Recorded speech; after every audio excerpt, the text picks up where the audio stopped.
Welcome, everybody. Vintage Vikings. Happy Thursday. Hopefully, you're all having a fantastic week. I know we are excited. We got a pretty cool topic and show for you guys tonight. Thanks for sticking around. We are going to be covering the last time the Minnesota Vikings made it to the Super Bowl, the 1976 season. And we are going to start. And so thank you all very much for coming. And I'm going to let Tony and Bill, our historians here, take it away. A little bit before my time, so I'm going to tip my hat to these two folks. And I will let you guys start. So, how do you want to start this 1976 season? Well, first of all, Tech, thanks for making us sound old. Maybe a little. Maybe a little. You know, it's Words not of our fault. wise. I It's not respect our my fault. elders. It's not our fault we got to see greatness, and you guys missed out on that era. The, be- So, the, the best thing I got to see was a missed field goal. That's all I can say, buddy. A I mean, misfield. oh my God. So, and actually, you know what? That theme song fit perfectly with the topic because that was in the Viking highlight reel. That song was in the Viking highlight reel for '76. Yeah, So, I love that. That music is so football. That is just awesome. It's awesome. it's iconic. It's Yep. when you think of old Yep. NFL, That's right. that's what songs like that is what you think Speaking of. of which, when did that Minnesota Skull Vikings, let's win this game? Was that like in the That's always 70s been there. too, or? That's always been there. No, that's Yes. always been their theme song. That started with the beginning of the team. Yep. Oh, in the That's 60s? Oh, okay, okay, one. Yeah, wow. it was always Interesting. it was always played even up until they got to the Metrodome. Then they had a new theme song, which you can't even find on YouTube now. Oh, that's Um, right. Yes. but then they went back to the Skull Vikings. And that was Yeah. when that was in the '90s. They Okay, started going with the okay. Skull Vikings. Now it's ad nauseum, which is It's a I'm. lot. It's a I'll lot. be honest. I'm it. not a big fan of it. It kind of has got a I lot of college vibes, right? It sounds like a college football theme song. it well, it was the '60s. We didn't have a team, so when they put that song together, you kind of wanted a fight song. Like the Yeah. Washington had "Hail to the Redskins." They had a marching band. The Vikings Yep. had a band at one time too. They used to play at the stadium, which they got rid Wow. of. And but yeah, they all had that feel. Um, um, but yeah, and it was the '60s. You The know, Houston Oilers. Just one thing. The Houston Oilers, I think, have always had the best song, best song theme or whatever that is. The We Love You, but oh, the one Houston they, Oilers. Houston Oilers #1. That's just awesome. That's the which they best. stopped playing. They stopped playing that when they fired Bum Phillips. Yes. Hey, I actually, you guys don't know this, but I went to school for music. I was a music major, so I should actually maybe write a little jingle like Minnesota Mediocrity and send it to Kevin O'Connell's his office or something, and see if he'll open it. Now It'll settle down. That's Giraffe. Now settle come down, on. settle down, settle down. Giraffe. He's all holy. All right, Yeah. 1976, Tony. What leading up to the season? How does the season start for us? Big cuts? Anything? How are we looking from beginning of the year So before the season starts? let's give a big picture of what was going on. '76 was the bicentennial year. Yep. Me and Bill were 9 years old during that summer. Yep. Sure The is. Vikings opened camp, little to no fanfare. Of course, they were the last team to open camp because that was Bud Grant. Um, they went through the preseason. First game lost to the Dolphins. Second game, I want to say they beat Kansas City in preseason, Yeah, and we had a Sunday afternoon game in Cincinnati, home to Cincinnati. We beat them on a late touchdown pass from Fran Tarkington to a rookie named Sammy White, who was taking over for the All-Pro John Gilliam at wide receiver. Gilliam wanted to go home, kept saying he wanted to go home. Didn't want to play in Minnesota anymore, I think because it was cold. And so Minnesota dealt him to Atlanta. Yep. So we drafted Sammy White. We played Cleveland and got our asses just handed to us. This is preseason?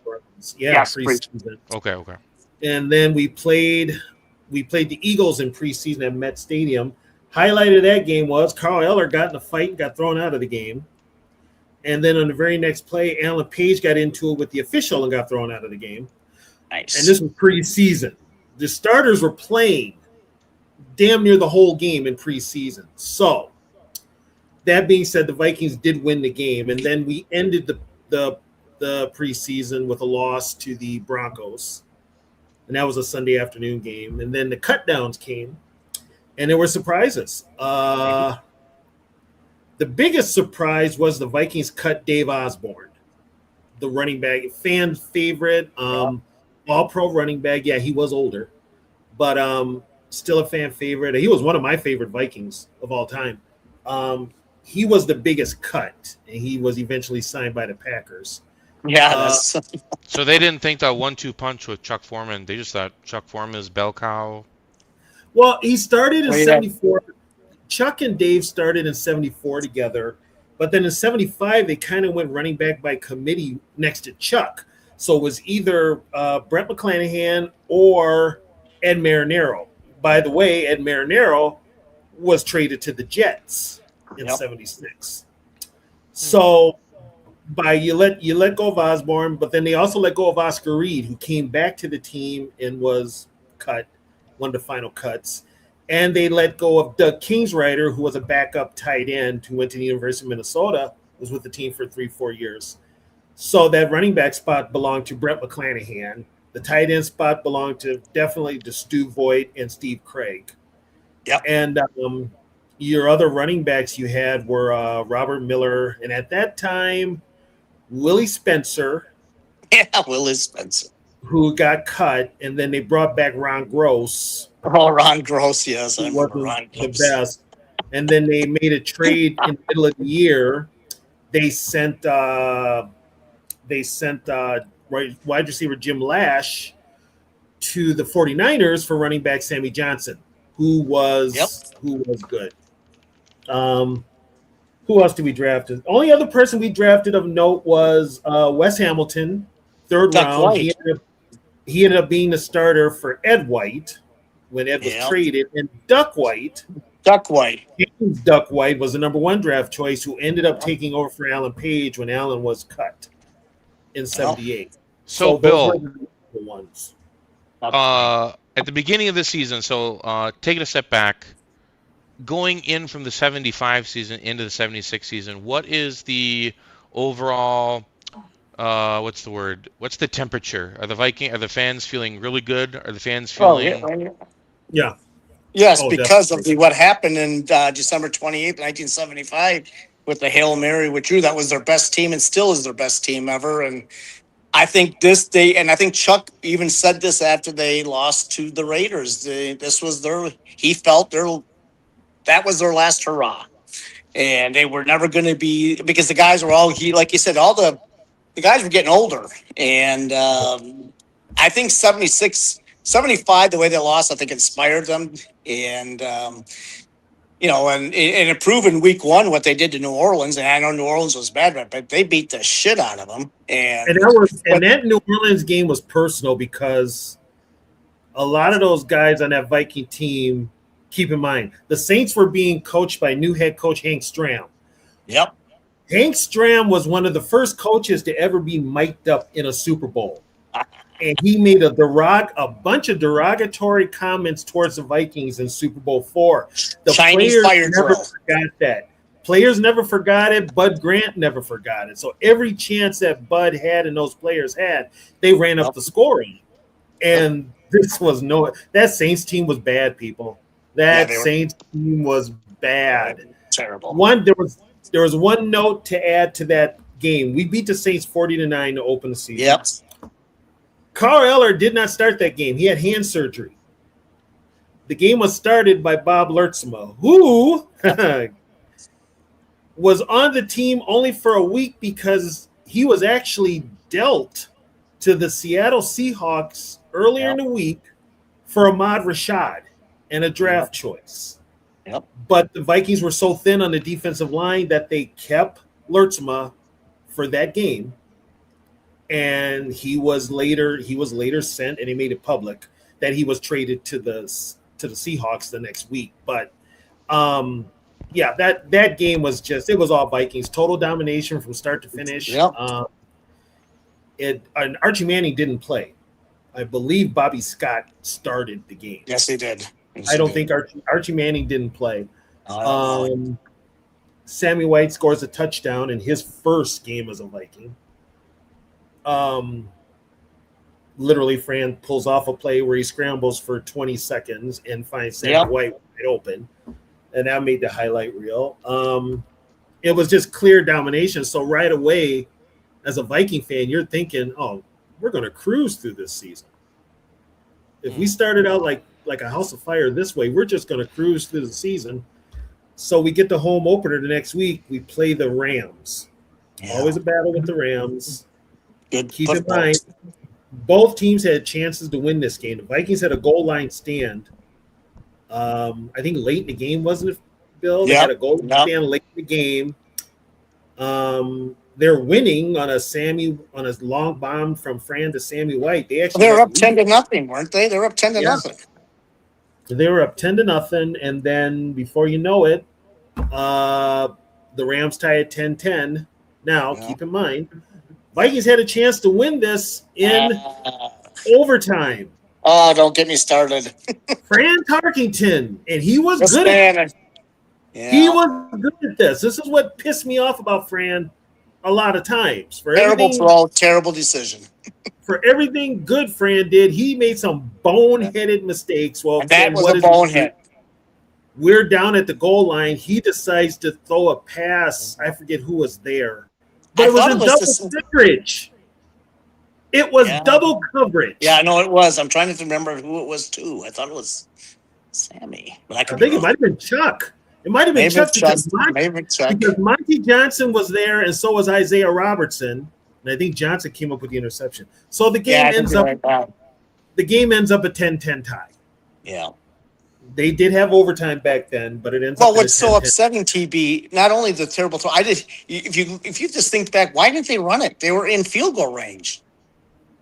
Chuck didn't have the best. Chuck wasn't getting the best yard. He was kind of beating on him then, too. They were using him too much. And I want to say Fran ad-libbed that play. I think it was like first down. So I remember that play. I remember that game, and I was pissed. And I'm the biggest Fran. You know, everybody knows he's my favorite player of all time. He's my idol, but there's no excuse for that. Terrible decision, terrible throw, unacceptable, period. His name in my house, his name was not Fran. My dad had a new name for him. It was not Fran. Well, I can't blame him for that game. Yeah. So we're 1-0-1, got the tie. So the next week, now this is if this was any indication of how the season was going to go, Vikings are in Detroit to play the Lions. Yeah, I remember that game too. I remember. Yeah. So the Vikings were late to the game. Why were they late to the game? The team bus got caught in traffic. Can't make so it they up. they didn't get to the game on time. So the game was literally like a half an hour late starting. And once the game did start, oh my God, Fran gets hurt on a blitz by Paul Namoff. And Fran's been durable most of his career. He takes a hit from Namoff and gets knocked out of the game. And Bob Lee goes in. Ugh. We're at a premium for points this whole game. The only points we put up was a Chuck Foreman touchdown, and the only thing that saved us from losing that game was the fact that the Vikings blocked a field goal attempt at the end of the game, and I believe that was Nate Allen who blocked it. So we win that game 10-9. Yep. And we don't have a quarterback. Nope. And we So got a good team, really a Super Bowl champion winning team coming up. yeah, so then we get here come the Steelers, Yep. who they were having their issues. Um, that was a Monday night game. We're gonna have to go into this game with Bob Lee as a quarterback, and his backup is Bob Berry. Um, but you know what? The Vikings went in there, and the Vikings did what good teams do. They won it on the ground with Chuck Foreman. This was Chuck Foreman's game on national TV. Chuck Foreman rushed for a touchdown. I forget how many yards he had rushing. Wasn't it like 100 and something, 140 or something? 148, I think, or 140 something. I could be wrong on the Yeah. exact. Yeah, it was Chuck's night, and it was actually, Terry Bradshaw was horrible, but I think this was Alan Page was out of his mind. The defense played well out of their mind. They knew they had to pick it up with Bob Lee in there. Yeah. And here's the funny part. Now, knowing what we know, and I remember this, so we beat them in that game. I'm watching that game and I'm like, where the hell was this team in Super Bowl 9? Because they were all over Bradshaw that whole night. Yeah, they were. Yep. They were just beating him. I mean, this looked like that front line looked like the Purple People Eaters in 1971. Yep. That's how he threw, and Bradshaw threw a couple of interceptions to Nate Allen. Yeah. Franco had good yards too, but he just did not. They couldn't do it, and the Steelers were having problems of their own. And we won it 17-6. That was the Monday night game. So I'll just say this: we caught the Steelers at the right time, because after that loss, the Steelers, until they lost in the AFC Championship, were undefeated, and probably their best defensive team ever was in 76, but we caught them at the right time. The Vikings deserved to win that game, because not only they won it with their backup quarterback, who truly the Steelers, let's be honest, the Pittsburgh should have won that game. But the Vikings rose to the occasion. You got to tip the cap. Now, did your parents let you watch that whole game TV? Because my parents let me watch that whole game. my dad worked nights. Okay. So the only one that told me if I could watch the games was my mom. Okay. And she fell asleep on the couch reading a book. So I got to watch the whole game. Yeah. So Well, let's talk about that defense. So some of the stats here for that 76 defense. Second in the league, only allowing 176 points. Who was number one? Steelers. Oh, the Steelers. Yeah, okay, that makes sense, what you guys were just talking about. So we really only allowed 12.6 points per game, ranking second. That's actually pretty cool. Oh, they were good. They were good. And Very good. Here's where the infusion of youth was coming in. Matt Blair moved into the starting lineup over Roy Winston at the left linebacker spot. You had Sutherland on the line with Eller, Marshall, and Page. Nate Allen played a ton that year. He played safety and cornerback. Bobby Bryant was healthy. Nate Wright was playing his ass off. We have Paul Krause. Wally Hilgenberg, another year older, hadn't really lost a step. Jeff Wright. And Jeff Wright. And the guy that was the one that doesn't get enough accolades and should more is Jeff Seaman. Oh, yeah, Jeff Seaman's my favorite middle linebacker. He was probably one of the smartest guys to play that position. And he went to the Pro Bowl that year too. He was a Pro Bowl linebacker. But we also had Fred McNeil could come in. We had Nate Wright. We had Winland Hall. We also had Mulaney on the D line and Duck White. So the defense as a whole played well. Neil Armstrong got all these pieces to work together. But when you've got the nucleus that's been there for so long and knows what to do, yeah, they're a little bit older. But, when you need them to make the play, they're going to make the play. And you know what? TV said it right, and Wally Hilgenberg said the same thing after the Vikings won the NFC Championship when he told Brent Musburger he thought this was their best team overall to win a Super Bowl because of the infusion of youth. That was the Yeah. big key. He said it gave us old guys more, more Take infusion a of youth breather. in a sense for them too. Yeah, take a breather. Yep. You can disguise the defenses more. And you had Blair and McNeil. McNeil was very underrated. McNeil was, and they all blocked. They all, and Matt Blair especially, Matt Blair, Nate Allen, even Alan Page, could block kicks. Well, That how was many did they block the whole year? The Vikings team is in general. I mean, my God, we they were we blocked 16 kicks yes, that 16. year. So I So mean, it's from like a perspective, then we're top 2 defense, top 10 offense, we're scoring 305 points. We're 9th in the league in offense that year. I mean, Yep. we win the division, 8th NFC division in 9 seasons under Bud Grant. I mean, I don't think you can ask for a better stretch if I'm being honest with you. you Yeah, know I mean, and the only year they didn't win that division was 72, and that was Green Bay. Yep. And if the Vikings had a running game, they'd probably win the division that year. Bud was a staple. Let's just be honest. He was the guy that made it all work, and the fact that he got a lot of young guys that year, because the Vikings were told they were old in '75, Yep. and then they brought in a bunch of new players in '76, and they were younger, but they were still considered old. But Bud was making it work. You had your moments like after we played the Bears, after we played the Steelers, we played the Bears and Walter Payton, who's all of a sudden looking like this all-world running back in the NFL. And there were points there where we showed our age, but what saved us? A block kick. So we won it by a point, 20-19. And then we played the Giants the next week after that, and it was if this name doesn't sound familiar to Viking fans, the starting quarterback for the Giants was Norm Snead. Yeah. The And they had starting Larry Zonka. and they had Larry Zonka. And they proceeded to get their asses kicked. I mean, literally, they were beat up. Yeah. Minnesota beat them 24-7. Yeah. And once again, a block punt set up the scoring.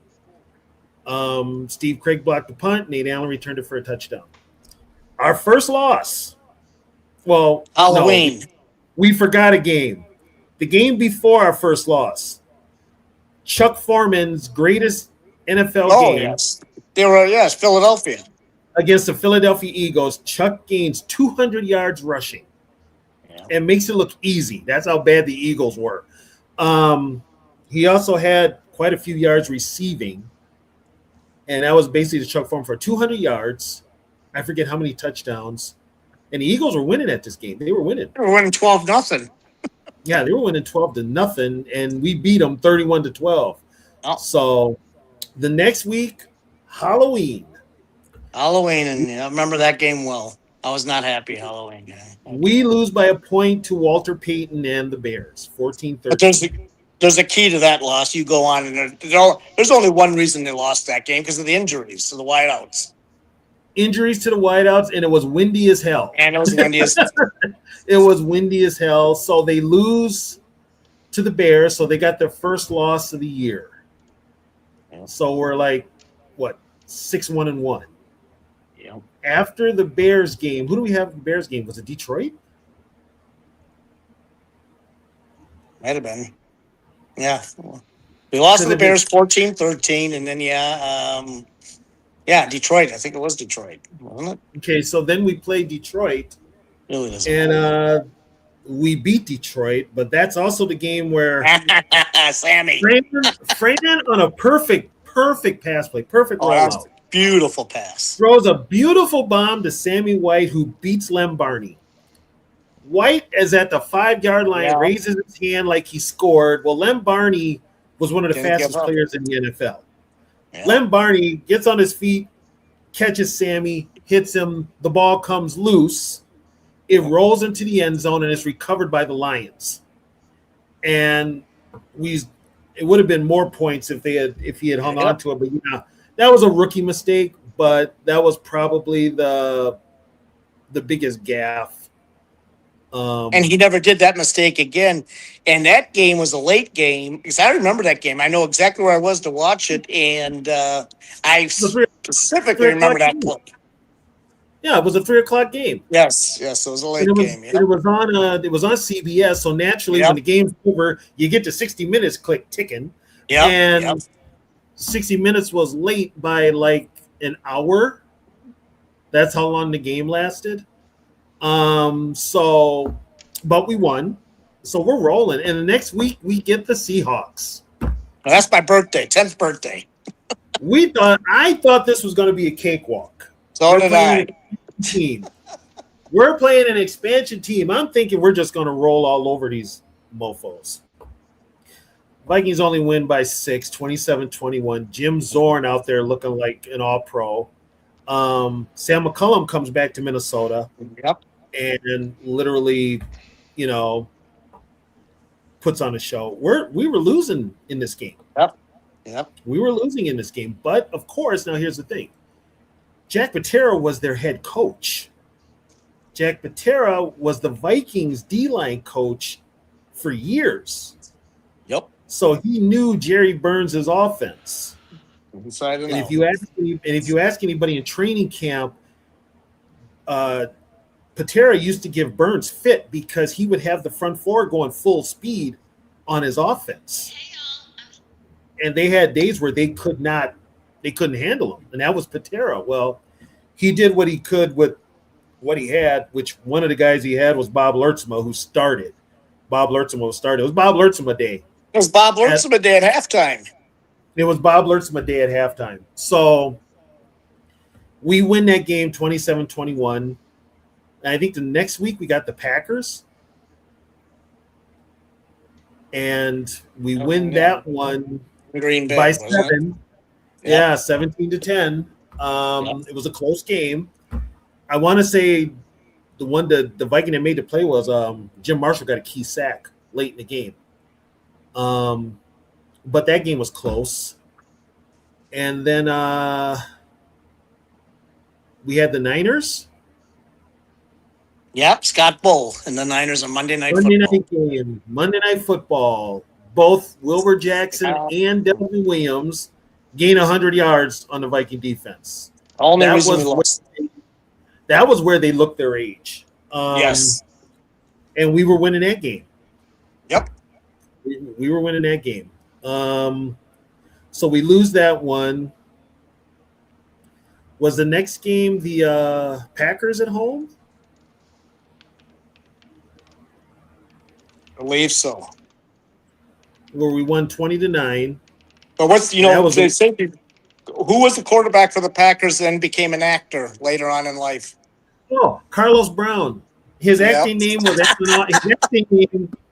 he was on The Heat of the Night, and he was in Southern Comfort, the movie. His acting name is Alan Autry.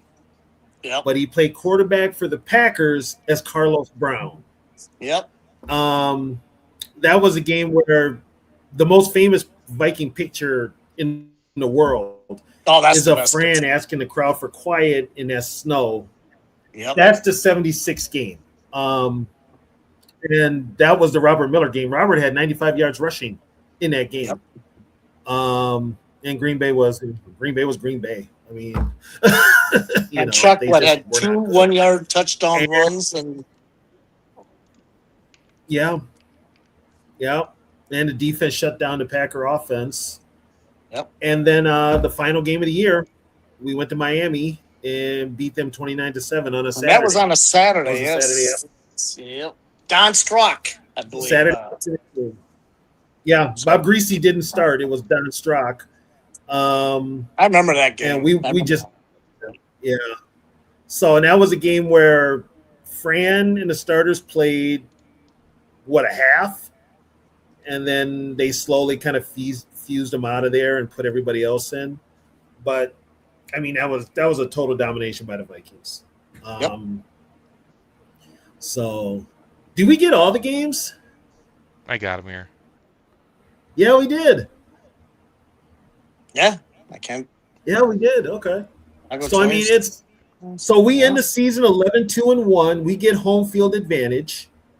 Oh, Um, explain how we got home field because we were not supposed to get home field throughout the playoffs. Something happened on the last week of the season. Somebody lost to help us. Somebody lost, and that's what got us. Otherwise, we wouldn't have got the number one. the Remember? Cowboys? Was that the Uh, Cowboys? yep. I forgot who beat them. I believe it was Washington.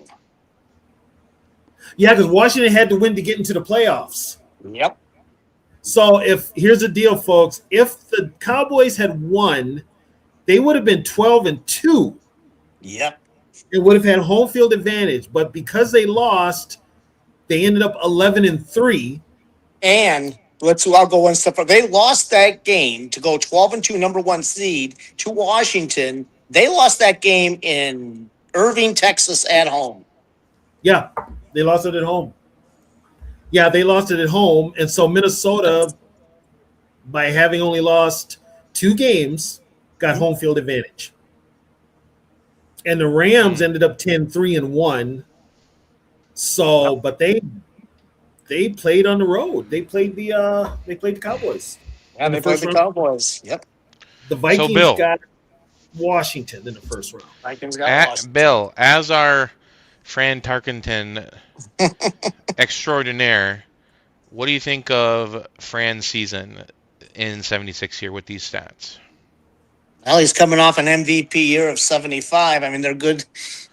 I mean, they're very good. Obviously, not I don't think as good as 75, but I mean, he played well. You know, it's funny. He played well in 76, but the best quarterback in the NFL that year was Stabler. There's no doubt about it. Yeah. But Fran had a great year. Except I don't forget that. I mean, I love him. I'll say that Ram interception I'll never understand. But irregardless, he had a great year. And, then they, like going into that Washington game, and TB's going to say when he goes through the game, I mean, I'll just say this. They were never going to lose to the Redskins. Never. It was never going to happen. Why? Because that team was so focused going into that game of what happened in December 28th of 1975 to the Cowboys. They said, that's not happening today. And then when TB that is the best game they played in 76 was against Washington on December 18th of 76. And let me just say one quick thing. That was a doubleheader on a Saturday. So they had the Vikings, Redskins, early game, Patriots, Raiders, a late game. Yep. That Patriots Raiders game was fantastic. Patriots got screwed. But the Vikings, and it's on YouTube. That whole game's on YouTube. That was just a massive. They were up 35-6. Yeah. The Vikings, 2 touchdowns. Go TB. Go through the game. So right out of the bat, the Vikings open up that game against Washington in that playoff game that Brent McClanahan rattles off a 40-yard run. Yeah, I can't believe Brent McClanahan. Brent McClanahan. We're watching it and we're like, Brent McClanahan, we see him running down the sideline for 40 friggin' yards, and then 4 or 5 plays later, Fran hits Stu Voigt for a touchdown. You knew right then and there it was a wrap. The Vikings came out with a fire in that game, and I hadn't seen it all year. I hadn't seen it with a Bud Grant team. They were emotional. They were intense. They were out there to literally take somebody's head off. Yep. And, yeah, Billy Kilmer was the starting quarterback for Washington, and he probably wishes he wasn't. They're on him all day. They were on him all damn day. They literally were beating him up. Now, keep in mind, this is the same Redskins team that's got John Riggins. Yeah. Riggins and Mike Thomas. They were able to get some yards between the 20s, but they just that Redskin team that day was just outmatched by that Viking team. Yeah, they had no chance. And then you had TB. One quick thing. Tell them who the coach was for the Redskins. George Allen. There you go. That infamous George Allen. Yeah, George Allen. Who's, if you know Viking history, he didn't have a very good history in Minnesota in December. He didn't. But I mean, it was one of those games. I mean, Chuck Foreman, the biggest highlight. Down at the goal line, Chuck Foreman literally runs over 3 Redskins to get into the end zone. You got Sammy White, who literally the ball was tipped by Ken Houston, who was an all-pro That's the play of the quarterback. game. That's the play of the game. Tips it, and it falls on Sammy. Sammy literally rolls into the end zone with the ball. It's like nothing could go wrong for the team that day, and it didn't. Yep. By halftime, it was what, 21-6 or something. Yeah, they were. It was an ass kicking from the beginning, and then Chuck scored on a 30-yard run, and that was a wrap. So I mean, we beat them 35-20, but like I said, those points at the end were just garbage points, and that was you had, like Jim Marshall said, you had those games that you wanted as a team, and he said they went out there and wanted it, and they took it. Yep. They took it. So Man, wouldn't that be nice? Wouldn't that be? Here's the kicker. Here's the kicker. The next day. Oh, I know where you're going. The next day we had the Steelers and the Colts game. That was the first game. That was a rout. The second game was the Rams at the Cowboys. And I was cheering for the Rams. Every Viking fan in Minnesota, you asked them to a man, who did they want to win? Not me.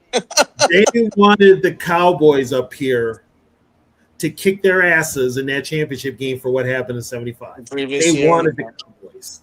They wanted the Cowboys. And the Cowboys threw it away, literally. Yep.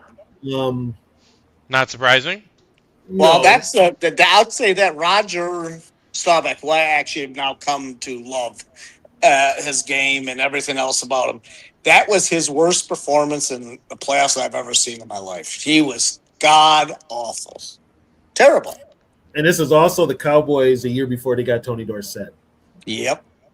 So, but they were expected to win that game. The Cowboys, and I think TB might agree with this. I think if the Cowboys win that game, I think people, the media, national media, would have thought they would have come up here and won again. yeah, national media, yeah. Yeah, they would have. And who knows? The NFL might have helped them too, because Tex Stram and Tom Landry did not like Bud Grant. And remember, if you watch it now, and I remember it a little bit. And the NFL today, which was still is, by the way, the best back in the 70s, mostly the best pregame, some of the 80s, the best pregame show, halftime show, blah, blah, blah. So Brent Musburger, Irv Cross, Phyllis George were up here, and they had their setup here, and they interviewed Dorothy Benham, who was the 1977 from Minnesota, Dorothy Benham, who was the 1977 Miss America, and Phyllis George was a Cowboy fan. And that's where her allegiance lied. But it's just interesting. If you go on YouTube and watch, they had a thing about Fred Cox and his shoe, if it was legal or not. And Jimmy the Greek actually picked Washington in this game. 2 other people. Then I think on the set he didn't go that far. But I know Musburger said, "Well, wait a minute. You thought Washington." During the week, you were saying Washington was going to win this game. Jimmy the Greek was not. The only thing he ever said good about the Vikings is what, TB, they come up with the big plays at the right times, the intangibles. But I don't think he was big on the Vikings as a whole. Well, no, because if you bet on them, you lose money. Yeah. He was thinking. And and if you go back to the NFL today, and Musburger has said it, that was really about gambling, but they couldn't say nothing. So that's why they had he had the check marks, and that's why they brought up weather. They could do that, bring up weather, and you're looking live from, Metropolitan Stadium in Minnesota. That's what Musburger did. The best. I mean, these shows today don't even compare, and TB's going to agree with this. They don't even compare to what Musburger, Irv Cross, Jimmy the Greek, Phyllis George did back. And that show started in 75, right? Because they were up here at the Hail Mary game. That form of it started in 75, but there was something like it in 70 before. Yeah, they had different people, didn't they? Yeah, it was like an NFL control center type of thing. But it was that whole thing was what they had in 75. And then they had Jimmy the Greek, well, then NBC, because they were the AFC station. Yep. What was it? What was the name of that gambler? Pete Axum? Yeah, Pete Axum. Yep, Pete Axum. Pete Axum. So they got Pete Axum, and Pete Axum started putting the numbers up there. Yeah. And it was kind of like, okay, so what do you guys, but then, Jimmy was their guy. But yeah, nobody going into that championship game, it was kind of a given. It was a tie the first game. Yep. But the big difference was it was cold. Rams couldn't play in cold weather, no matter how much they tried. And I think, everybody's like, you can't put a California team in cold weather. Bullshit. The Niners came up here and beat the Vikings in like 6 degrees. I have a question. So, to pivot off of that, if you have an outside stadium, do you think it forces you to have a running game? The Vikings have an indoor kind of a fancy stadium. Say instances like the Packers, the Bills, some of these outdoor stadiums still. Does that play in your advantage? So maybe you could force the Vikings into, because you're playing in snow and stuff, and just back then everything was indoors. So just to frame of mind for football, back then you were going to run the ball. Yep. That's what every team did, was run the ball. They were not pass happy. The first team to become pass happy, honestly, was the Cardinals were with Coryell. Yep. But they also, but they had Terry Metcalf, they had Mel Gray, they had Pat Tilley, had Jackie Smith and Jim Hart. So wherever Coryell went, he did throw the ball. But when he went to San Diego and he had Dan Fouts and that crew, that's where he aired it out. Eric Coryell, which, by the way, they could still run the ball with James Brooks and Chuck Muncie. They were still running the ball. With the Vikings have always been that old school, grinded out, even under Bud and Jerry Burns. Run first, pass, play action to surprise the defense. So this Rams game, this championship game, no hiccups. You guys had no hiccups. I mean, it was pretty much a done deal. You guys. Well, it was a done deal for a half. It was 17-0 at the half. Yeah. Here's the second half game. Here's the thing. That game didn't start out like it was going to be easy. That game actually started out, the Rams were moving down the field running the ball. Let me correct myself. I think it was 10. Wasn't it 10-0 at the half? And then Chuck scored at the beginning of the third to make it 17-0 with that long touchdown. Yeah.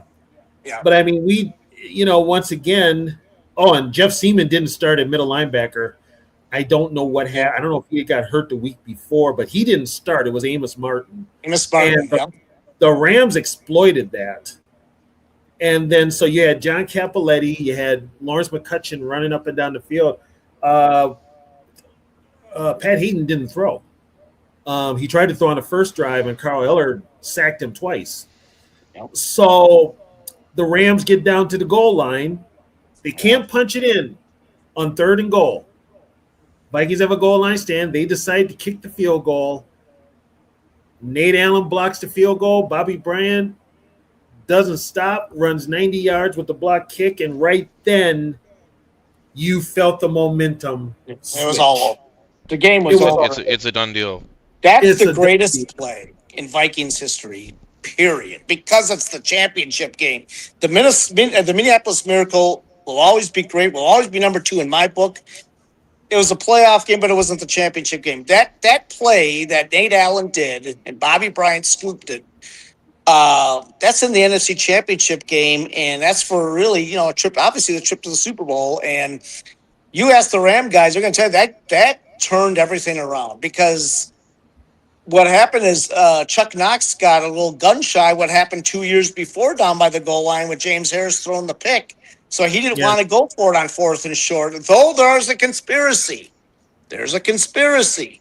On that goal line stand, you might as well say the Vikings did, for them to have to settle for a field goal, is Ron Jesse, they thought, scored.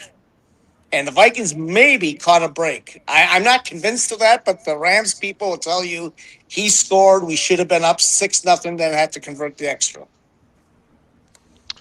All right, so here Put comes a the little moment bit of of truth. The moment of truth. So we go through the divisional playoff. We go through the championship game. Yeah, but hold it with that championship game. There's more because remember now the Rams, this TV, they were upset. The Vikings were dominating that game on the scoreboard only really because of that block field goal. But the Rams, like TV said, McCutcheon's running. The Rams, if you look at those stats, the Rams dominated that game. And yeah. even it was 17-13, and TB can go through this. Wally a key sack, and then tell them what happened at the end there with Ron Jesse being supposedly wide open, and somebody came out of nowhere to pick off the ball. So it was fourth down. Yeah, They went deep over the middle, and Jesse is open. he was Had wide open. he had got away. He had beat Nate Wright. He's Yes, he wide did. open. And out of nowhere comes Bobby Bryant to pick it off. And so Bobby picks it off, returns it maybe 15 yards. Vikings are back on offense. Clock is on the Vikings side, but they needed to convert a first down to keep that Yes, clock they did. going. And of course, once again, the man of the hour. This is why I don't think these Viking teams make it to the Super Bowl without this guy, Chuck Foreman. No, you're What right, does he do? 100%. He catches a pass, a simple out route. What TB? Just for a second, that was third and 4, 3rd and 5, 3rd and 6. I can't. and I know it was third down. 3rd and 5, and Yeah. basically he sends Chuck out of the pattern. Chuck cuts across the middle, and he's got Isaiah Robertson on him. Yep. Chuck evades a rush. He finds him. Fran evades a rush. He finds Chuck. Chuck makes a move, and he's down the sideline, which basically closes out the game down to the 12-yard line. And then Sammy Johnson, it was under 40 seconds when he scored. And the only reason he was in there, Sammy, was the run, but then Chuck hurt his back. He got dinged on that catch. Chuck got hurt because what they did was back then, because it was cold, they always would warm up the middle of the field, but the sidelines would be hard as ice. And he landed on the ice and he hurt his back. Well, then Sammy Johnson scored, what was it, a 12-yard run? Yep. And that clinched it. So we won 24-13. And it was, but I mean, it was scary there. Rams tried to make a game of it. So the Rams were and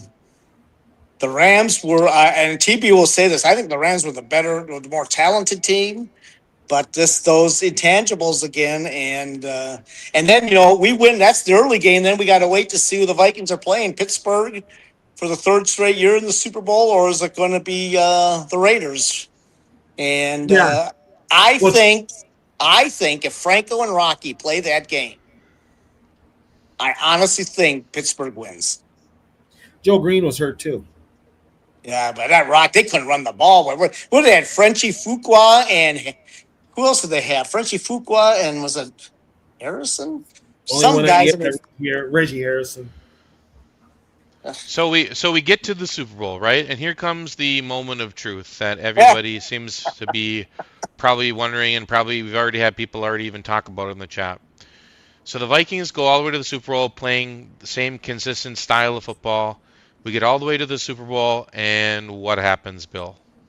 Well, they as they've done, we all know now they changed game plans. I'll say this. So this is what I heard. I actually heard. I think I don't know if it was Chuck or Rashad. Somebody said this. I heard it on the radio.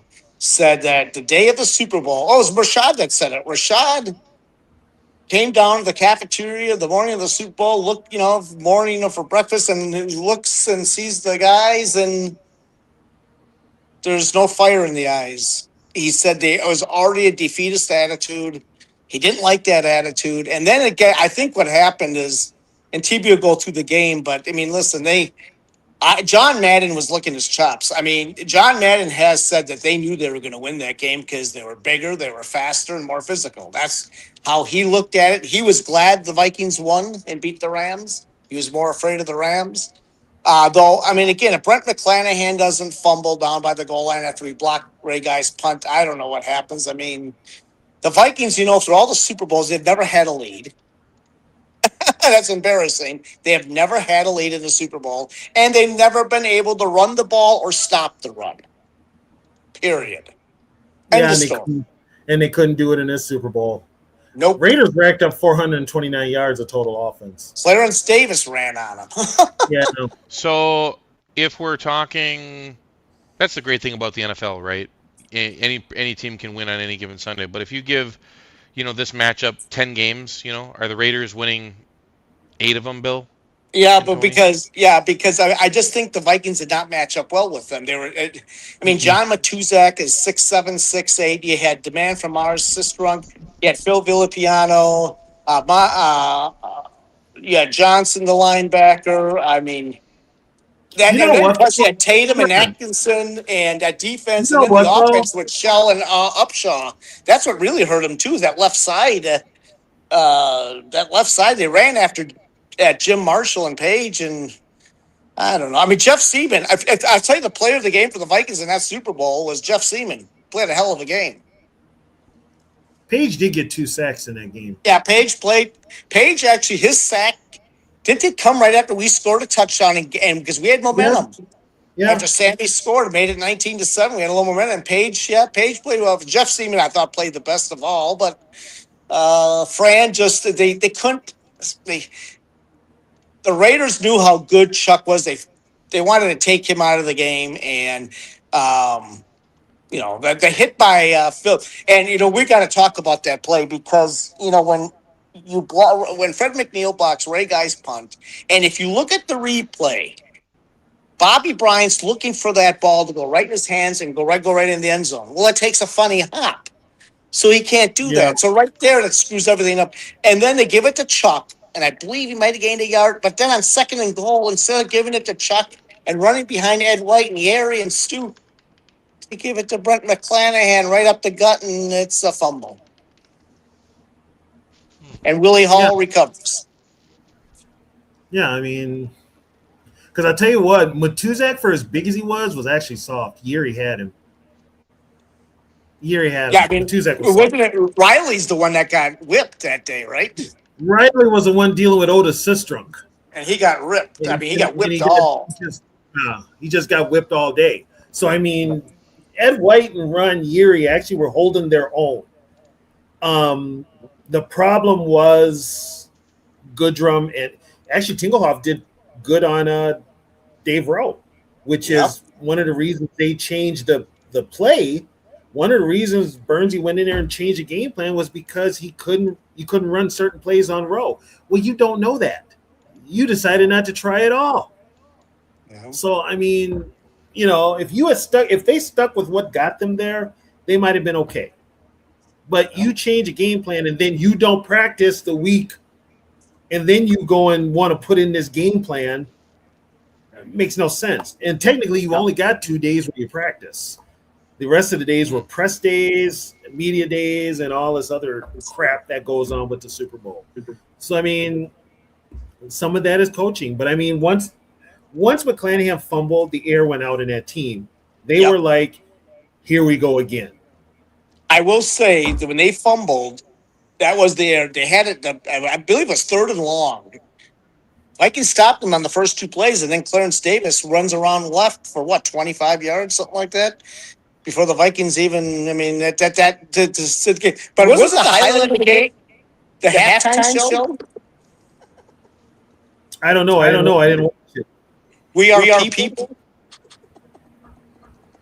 Oh, that's the hit. Yeah. Yep, that's the hit. That guy does not look happy.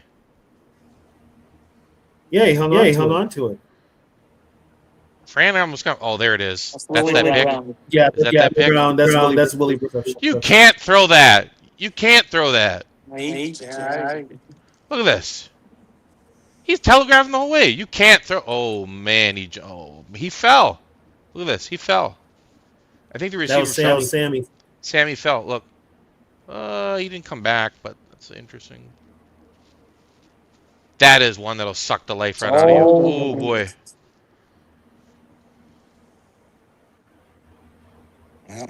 Yeah, that was. Is that all she wrote after that? Yeah, that was it. Hmm. Hey Dan, we got an echo when you put it. Oh, there you go. Sorry. And I believe after that, wasn't that Willie Brown, did that make the score 26-7, or did that make it 32? I thought it made No, it 'cause I think 26. 26 because Matuzak scored. Not Matuzak. Yeah. Banaszak scored again. Yeah, and then Bob Lee. That's the thing. The Vikings for the first time scored double digits on a Bob Lee. Who gives a shit touchdown pass at the end of the game? Yeah, the Stu Voigt with like 5 seconds left in the game. Yep. Yeah. Can't believe he threw that pick. Can't believe he threw that pick. It seems uncharacteristic like of him. Well, they have throw to catch up. You know what?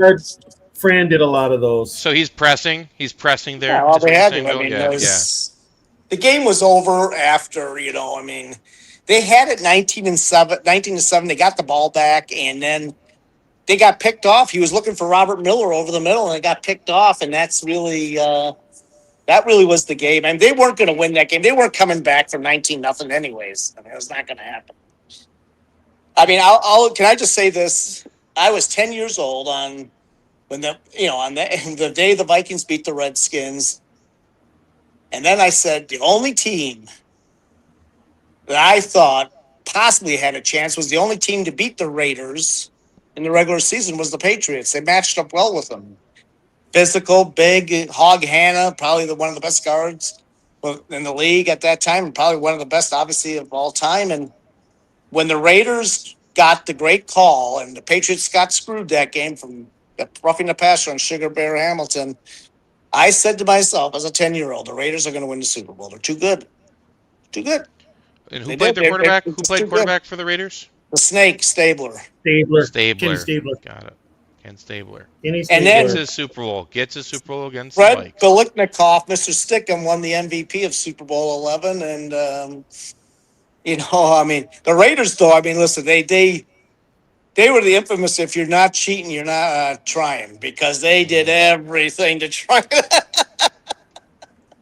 to stick them all over. They did, I mean, what was it? The Steelers with the roids, and then and I'm sure the Raiders did it too, but then the Raiders had to stick them. And Raiders had players on roids too, but the Steelers were the first ones to do the roids. Yeah. And that probably explains why a lot of those Pittsburgh linemen are no longer with us. Only one left is Joe Green. Yeah. Everyone else is gone. But Fran even said it.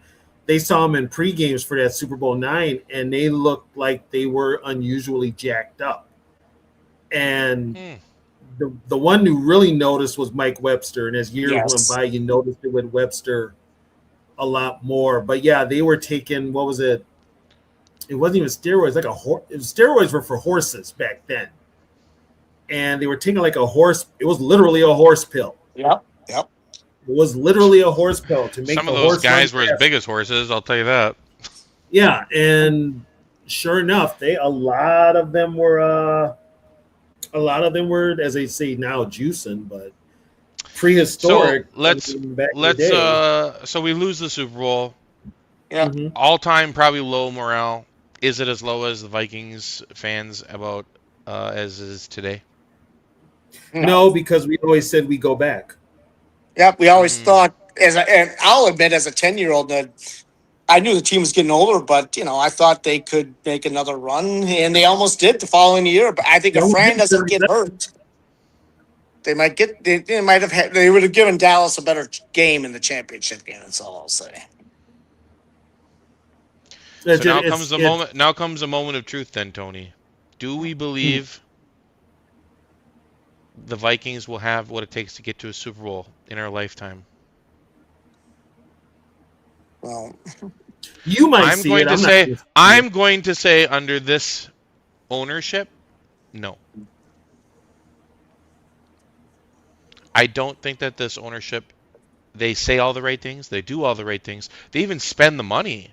I don't think they're cheap owners at all, actually. I just think they aren't as focused on actually winning. They're too afraid to be bad to be great. well, I agree with that 100%. Yeah, that's 100%. But what I don't understand is, Tony, maybe you can explain it to me. I know Vikings fans want to sell. I know they want to sell their money and they want to get their money, right? And it's whatever. I get it. But wouldn't you take a losing season or two to like actually be serious about winning a Super Bowl? Like, are they just so afraid to lose a little bit of money to actually bring something to this town it's never seen? Bottom line, yes. That's been the Wolves. That's been the Wolves. I guess that's a one. I get. But you look at like people like Red McCombs. He was like a crappy poor owner, right? Yep. And they actually got close to. Let's be honest. The only thing that saved Red McCombs was Randy Moss. That's right. Well, that's true. Yeah, I mean, the only thing that saved Red McCombs having asses in the seats, because the Vikings had blackouts before then. We hadn't had blackouts in like 30 years, but we're all of a sudden getting blackouts in the 90s. Red McCombs buys the team. The only thing that saved his ass was Randy Moss, because Randy Moss was must-see TV. That's the only thing. Only thing. Other than that, when you think about it, and as much as I am a supporter of Denny, and you know where my allegiance goes is on the defensive side of the ball, he let that defense go to hell. He let that defense go to hell 100%. He had the firepower on offense, but he had a bunch of midgets playing on defense. You know, it's just unfortunately, with the way things are done nowadays, they've treated this team too much like a business. Yep. I agree. And let's be honest, folks, there's a reason the Wolves got sued in New Jersey for their business practices. Excuse me. And I mean, if you actually wanted like a textbook way to run a business around the NFL, you should actually the Wolves would be number one. If I'm probably being honest with you, they're never bad. But the only reason Wolves bought this team, and they weren't even the original ones. The original one was what's the guy's name? Reggie Fowler. Reggie Fowler. Yep, Reggie Fowler. Yeah, it was a brother. And Tom Clancy. Tom Clancy. Tom Clancy was he the one? Clancy was before McCombs. Yeah, Red, and then Reggie Fowler was with the Wilfs. The Wilfs. And so the only reason the Wilfs bought this team, and they're land developers, they're not football people. No, what did they get out of it? They got a stadium and they got their complex out in Eagan. They don't know crap about football. They don't know how to build a football team. Just look at the front office practices with the football team. The only real football guy you've had there has been Spielman, and that's questionable. You know, now you bring in Teasley. We don't know what Teasley's going to do, but ever since you got here, any head coach you've ever had, you fired, including the one you didn't hire. Matter of fact, the one you didn't hire, you treated the worst.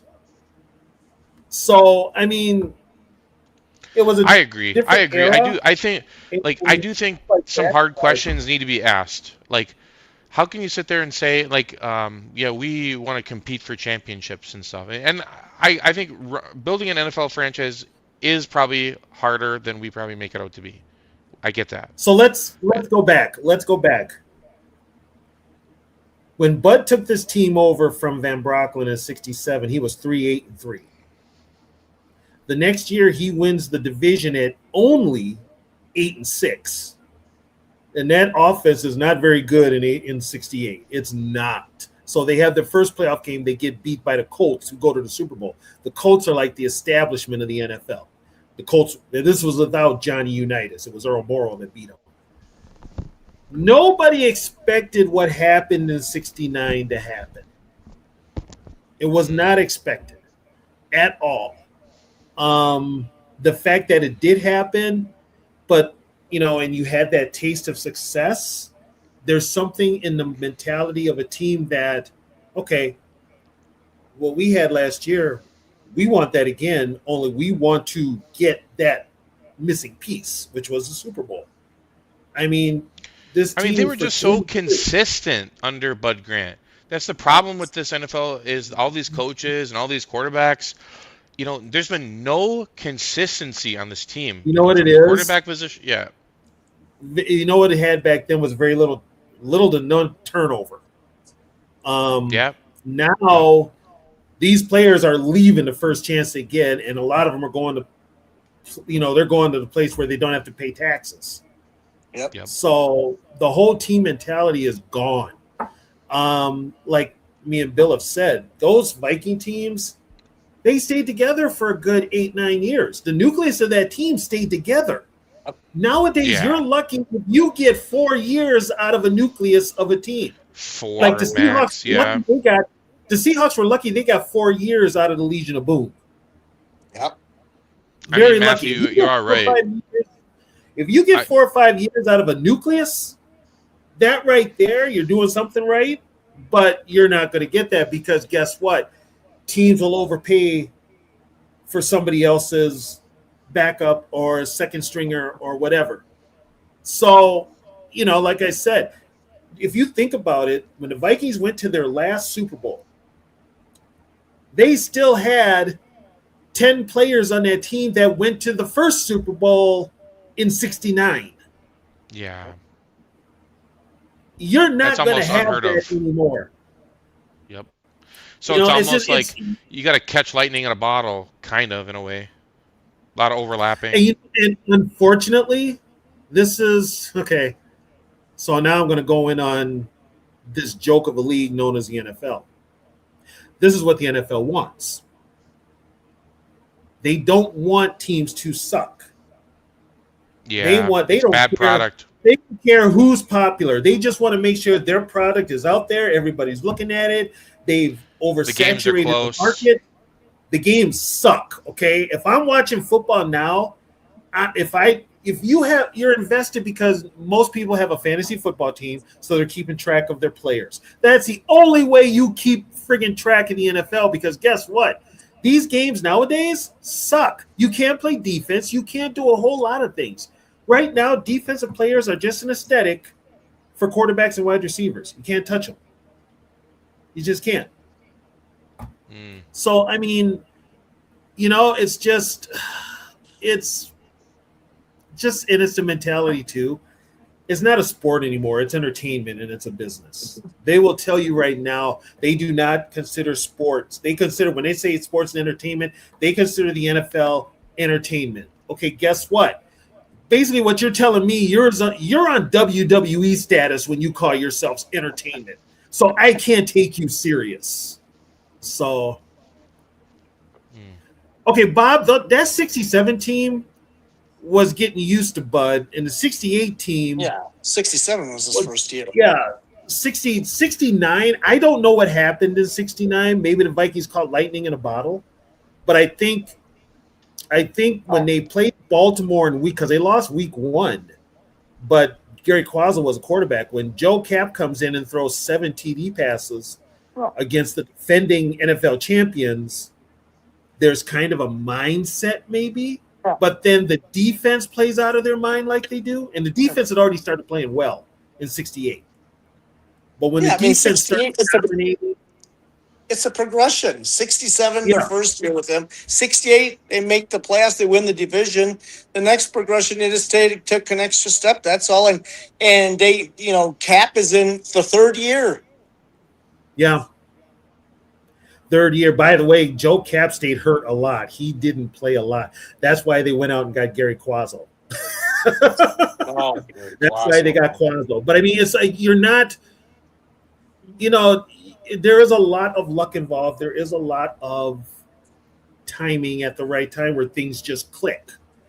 The 68 team were not going to beat the Colts. They played them twice, lost them both times. They just were not good enough. That Colts team was great. Awesome. And honestly, when we played them in 69, we really weren't much better than that 68 team. That's the funny part. because they come up here and then you got Joe Cap throwing 7 touchdown passes. Yeah. I mean, you can't. It's like, it's that might have been the sign where the Colts were getting older too. Yeah, But the Colts regressed a little bit. The Vikings were on the yeah, ups. The Packers were going to be down, and the Rams were the only, in the NFL, they were the other team in '69. I mean, I just think it was, and by the way, if Cap stays, they probably, in my opinion, when they went to lost to Frisco at home in the playoffs, I can tell you that wouldn't happen. Bob, the Packers won Super Bowl I and Super Bowl II. Yeah, what do you There say? was Super Bowl IV is we lost that Super Bowl. That was the last of the NFL AFL Super Bowls. Yes. But the Packers won the first 2 Super Bowls. What do you Yeah, think the but odds this year are, Tony, for the Vikings and Vegas? This is how much Vegas has faith in the Minnesota Vikings this year. I don't know. I'm terrible. Vegas just wants money. They're going, Vegas, well, yeah, they do Vegas just want money, wants, they just want suckers to come out there and put money down on the Vikings. Vikings, what is the number on 50 the to Vikings? 1. 50 to 1. I was going to say about 75 to 1, so people. NFC conference 24 to 1, but 50 to 1 to win the Super Bowl. That wins. I mean, should I put $100 down? Just do it. I mean, come on. Do we all wish they'd win the Super Bowl? Yes, but I can't see it with this team. They're not deep at all. I mean, if they can stay all healthy, I suppose there's a chance they can make the playoffs, but they're not deep. Offensive line's not deep. They're not So deep, people. let me ask you this Hold before on, we go, hold on, okay? hold on. I got to answer a question here.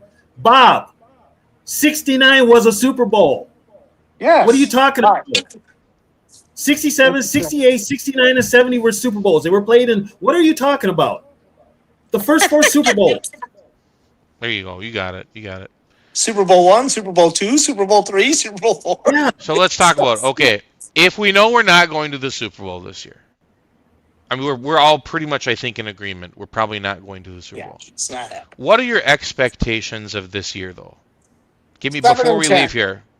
I don't have what do you no? What do you hope? Not a record wise, but what would Okay. you guys hope? What would you guys hope for to uncover, like just from an opinion about what can we learn from this season as this Viking season plays out before we take off? Not a damn thing, because we've seen it already, and we're still gonna fucking stay on the hamster wheel. Until the You've already Vikings seen- fix. Go ahead, Tony, and then I'll tell. Go ahead. I mean, you're just, you know what you are? You're just recycling talking points. This is all we're doing, is recycling talking points. This is great, and I've said this before on everybody else's podcast. This is great for people like us, for Zoe, for D Woods, for Rap, for all those guys that have podcasts to talk about, because guess what? It's the same regurgitated bullshit that they've given us every season, every single year. It starts with the quarterback. You get mad at the head coach. It's the same bullshit over and over and over and over. And it's not going to change.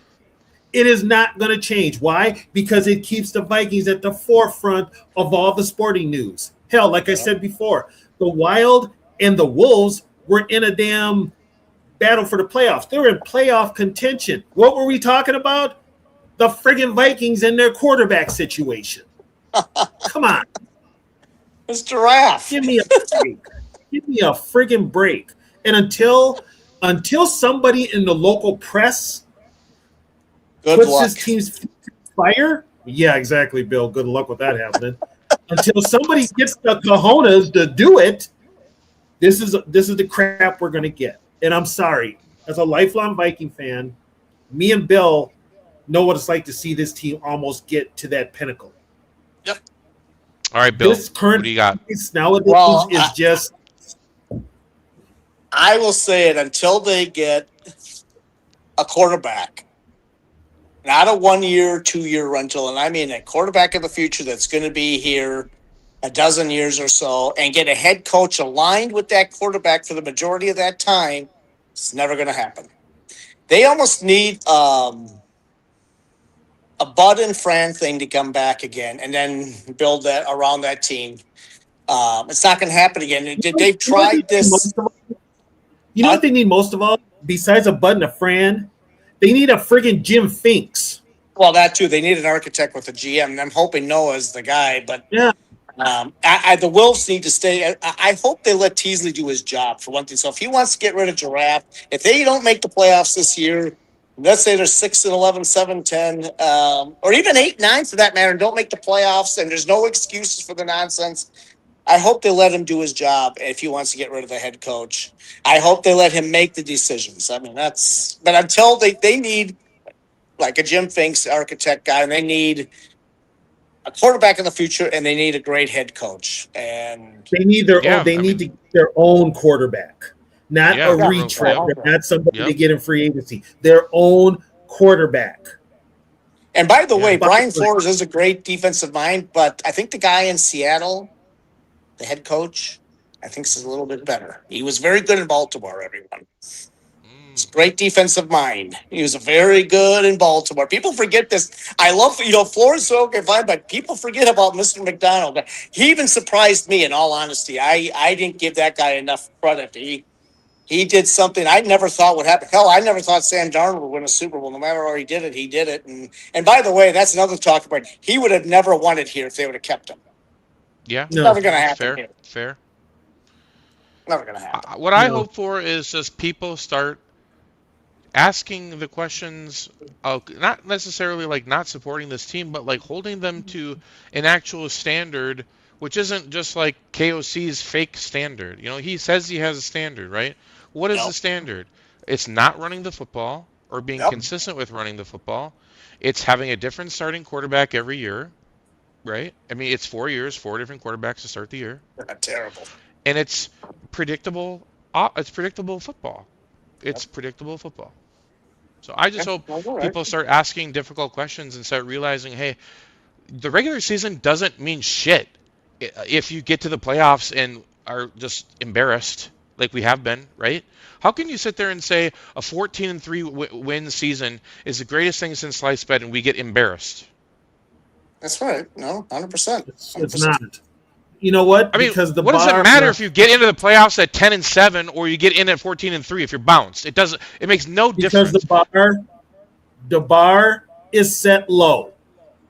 Mediocrity rules here in the Twin Cities. We know this. Yep. They love mediocre. That's why, like, you look at Peyton Manning, greatest season regular quarterback of all time. Okay, well, I mean, he ran up against Tom Brady, right? And he just, for whatever reason, he wasn't good enough to get it done against Tom Brady many times, right? Yep. Yeah. I mean, if you're gonna knock on him, you could say, "Hey, against Tom, you didn't get it done, sir." He finally did. And here's the thing with those great Viking teams, you can actually say they didn't get it done in the Super Bowl. You can't say that with this current crew because guess what? They don't even know what the Super Bowl looks like. They've come close as like the championship game, and they've shit the bed every time. Yep. It's almost like they're so shocked to be there that they're scared. Like they feel it's like not even back to back. Here's the thing with what me and Bill saw back in the day. We saw this team year after year after year. We saw them 4 out of 5 years go to a championship game, and 3 out of 4 years go to a Super Bowl. So they just it's the thinking. The thinking was very simple: Super Bowl or bust. But when you have ownership that's like, we're happy to just make the playoffs and go from there, I think that's something that the Vikings would do, Matt. The Vikings would go after Baker, but it's not something. Yeah, it's bad mentality. I mean, I gotta say this: the mentality of this fan base. Go get him and go get. Why can't we just draft a guy and just let it play out? Why is it every year we got to get a Bill? Guess what? We drafted a guy, and the idiot head coach. I agree with you, and it's pissing me off. Take the time to develop him. He doesn't want to take the time to turn him into an NFL quarterback. Which, guess what, people? Put 2 and 2 together. Kevin O'Connell was a sorry-ass NFL quarterback himself, never played a friggin' down. But J.J. McCarthy comes from a college program that was the head coach who played 15 years in the NFL and was good at quarterback. Yeah. But we're going to listen to the guy who sucked at quarterback. Really? Think about it. I'm convinced this fan base, and again, I'm not saying he is in it, but it's just the situation itself. If this fan base would have watched Peyton Manning's rookie year, they would have said, "Go get another quarterback." Nobody knew at that time. This is what I mean. This fan base and the organization for itself as a whole, they have no patience. Zero. This fan base did not Christian Ponder. Hey, they had patience for Christian Ponder. This fan base did not want to start Dante Culpepper. They wanted to re-sign Jeff George. Yeah. They did not want to start Dante Culpepper. No, you're right. You're right, 100%. And here's the thing. TV. At one time, they wanted Marino here. Oh, really? Yes. Yeah, they did. They're clamoring for Marino. Marino came very close to signing here. Very close. Yep. That's interesting. Yes, he did. Yes, he did. He was at the tail end of his career, but they wanted to take. All right, send us off, Tony. Final thoughts, Tony, Bill. Final thoughts, and we're out of here. All right. So we're going on the 50th season since the last Super Bowl team, which we talked about, and this current franchise is nowhere near the status that the team was 50 years ago. They're just not. As somebody in our age group, we're watching this project, and like I said, we're on the hamster wheel. We just keep spinning around on a hamster wheel. Yep. Great talking, but guess what? You gotta come up with something. You can't keep doing this year in and year out. So now we have to sit through the QB drama. I think it's going to backfire on this team. I think it's going to be bad. It's going to be hard to watch this team this year, for me. That's why when I tell people I'm checking out. I'm not going to spend as much energy on this current product because this current product is not very good, people. Even in the NFL, it's not very good. And I'm a football historian, and this is really bad. And now that the NFL, I just see today, they signed new multi-year deals with gambling sites. They've signed multi-year with gambling sites. That's more of a reason for me to stop watching this product. So we'll see what happens. I'll be more than happy to talk about the past, those great Viking teams, because nobody else does it. I'm more than happy to do that. But this current product, miss me with it. Bill, send us off, sir. Okay, January 9th, 1977, Super Bowl 11. Tony Bell and I were 10 years old. 10 years old. If you would have told a 10-year-old Tony and a 10-year-old Bill that it would take another 50-plus years for this franchise to return to a Super Bowl, would have thought you're nuts, because that was just the mentality back then. It was all about the mentality of not just kids, everybody, the state. And it's an embarrassment. I don't think they understand this, how much of an embarrassment it is. The Vikings, I believe, are one of the how does that work again? The top 10 winningest franchise. I can't remember if it's in overall or just playoffs. And all the rest of them have won Super Bowls except for the Vikings. Fourth best winning percentage team. Fourth best, okay, and they've not won the Super Bowl. Yep. And and I believe all the rest of those top 10 have. Anyways, it's embarrassing. It's and they have found every which way to choke and lose. The Gary Anderson miss and the knee, and Robert Smith running out of bounds twice, and then the fossil, as I call them, number 4, throwing across the body, Peterson fumbling left and right, and then the ass kicking in Philadelphia, and then the drop by Nelson, and AC runs the wrong route. I mean, just think, TB. January 1 of 78, when they lost to the Dallas Cowboys in the NFC Championship. That started the string of NFC Championship losses. And again, if you would have told an 11-year-old Tony and an 11-year-old Bill that this team would go cannot win another NFC championship for another 50 plus. It's embarrassing. I remember, and so does Tony, I remember where I was on December 26, 1976, the day after Christmas, when they won the NFC championship and went to the Super Bowl. The feeling, I mean, it's 50 years. It's 50 years. And like TB's always said, we're on the back end. We don't have much patience anymore, right? No, I'm done. I have no patience. I just, I watch what this league has become and what it was, and I'm just seeing things right now that give me cause for alarm. And nobody else is seeing it because of the entertainment factor. And I'm going to say one more thing, and I'll be done. The Minnesota Viking organization, because when I went to training camp, I asked the person there, are the Vikings doing anything to honor the 1976 team? This is the last season they've been to the Super Bowl. The answer, nope. Embarrassing. The team, I don't care if they lost, they should be honored. They're the last team. It's the 50th year, for crying out loud. They don't do enough still. They do better than they used to, but they still don't do enough to honor some of these old guys. They just don't. These teams. Here's the thing. Ever since the Wilfs bought this team, they could care less about the old guys. I agree with you. It's always been about the current product and whoever they brought in. The only one they made an exception with was Randy Moss. Well, regardless, if the Wilfs don't care about winning the Super Bowl, we, Tony and Bill, care about you guys being here with us. We appreciate it. It was a great time talking about probably one of the best seasons we can remember for the Minnesota Vikings, 1976. My favorite season. Bill's favorite season. My second is 75. Those are my top two. You know what? I was negative 10 years old. I was still a twinkle in my dad's eye. But we appreciate you guys. Meet us back here next week for a great Vintage Vikings. Super cool topics coming up. If you have any Vikings topics you want to let us know, please let us know. VintageVikings00@gmail.com. Look forward to... I'm going to give a shout out to everybody that came in the chat. Thank you so much for the support. Love it. Thank you.